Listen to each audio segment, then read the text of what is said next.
Hello everyone, welcome back to our YouTube channel. In this short tutorial, I'll teach you how to factory reset MetaQuest 2.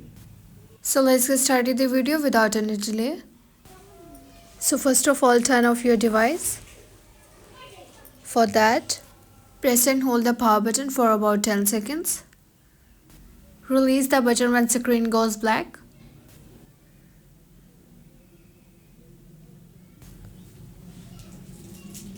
After that, hold the power button and the volume down button simultaneously until the boot menu appears.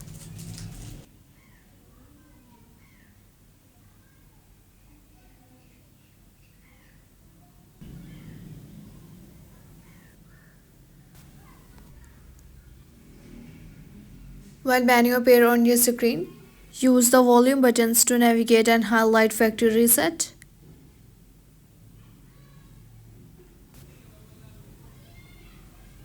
Click the power button to select it.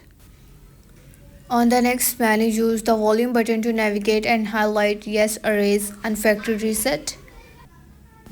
And click the power button to select it.